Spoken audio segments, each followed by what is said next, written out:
Halo, Assalamualaikum warahmatullahi wabarakatuh. Perkenalkan, nama aku Rizka Rosmiati. Di sini aku akan menjelaskan tentang kesehatan mental.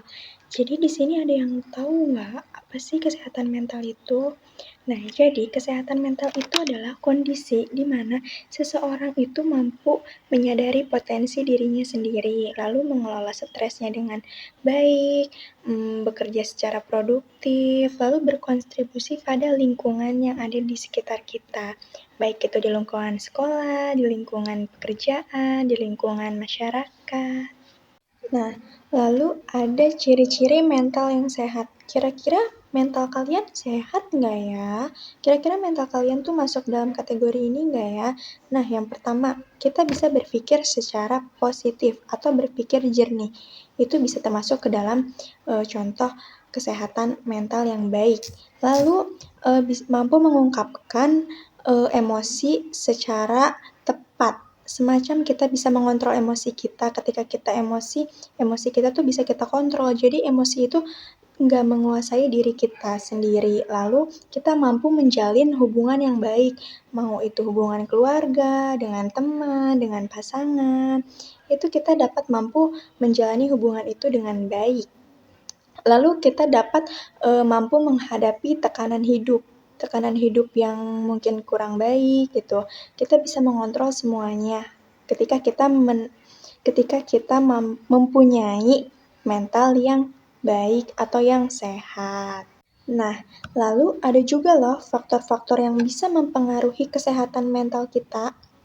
Contohnya mungkin lingkungan keluarga. Lingkungan keluarga ini dapat berpengaruh ke dalam kesehatan mental kita sendiri gitu kan. Lalu dalam pendidikan atau pengalaman itu juga dapat mampu membuat mental kita sedikit kurang sehat atau mungkin bisa mendapat tekanan stres dari pengalaman atau pendidikan karir kita dalam kondisi pembelajaran. Lalu dalam pola pikir, kepribadian kita, mungkin dukungan sosial juga dipengaruhi oleh kesehatan mental kita. Nah, sekarang bagaimana cara menjaga kesehatan mental kita sendiri? Nah, yang pertama kita harus istirahat yang cukup karena jika kita kekurangan istirahat maka otak kita bisa stres, bisa jadi banyak tekanan. Nah, lalu kita bisa mengatur pola makan yang baik, lalu olahraga secara rutin agar menghilangi stres yang ada di diri kita, stres mungkin tekanan dari kerjaan, tekanan dari sekolah, tekanan dari rumah. Mungkin sedikit berolahraga itu bisa mengurangi kesetresan yang ada di dalam diri kita. Lalu kita bisa mendekati diri kepada Tuhan.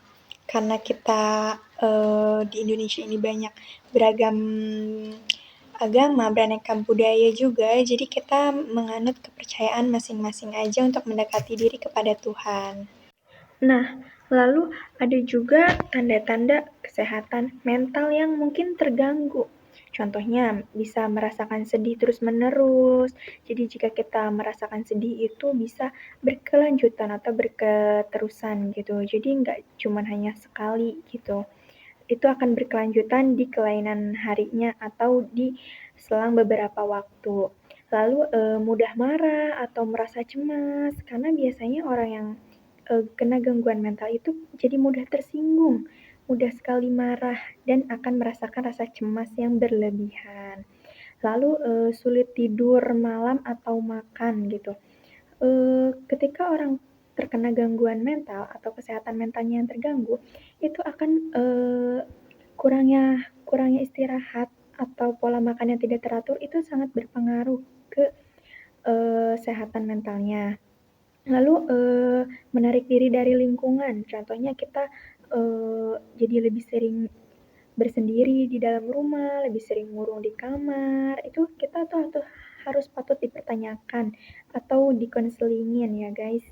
Lalu kehilangan semangat hidup, kayak contohnya semisalkan kayak udah nggak ada semangat hidup, udah nggak ada gairah hidup, kayak ya udah kita stuck di situ-situ aja gitu. Kita tuh mau ngelakuin kegiatan apapun juga kayak udah tidak bergairah gitu loh. Dan yang perlu diingat juga, kesehatan mental itu sama pentingnya dengan kesehatan fisik. So, kita tuh tidak boleh meremehkan tentang kesehatan mental yang ada di dalam diri kita. Jadi, jika kita merasa tidak baik-baik aja, kita boleh loh minta bantuan orang lain atau mungkin kita mencari psikolog atau konseling. Kita tidak perlu takut untuk itu, karena kesehatan mental itu sangat penting. Sekali lagi sangat penting ya guys. Oke, mungkin segitu saja video dari saya. Kurang lebihnya mohon maaf. Wassalamualaikum warahmatullahi wabarakatuh. See you guys.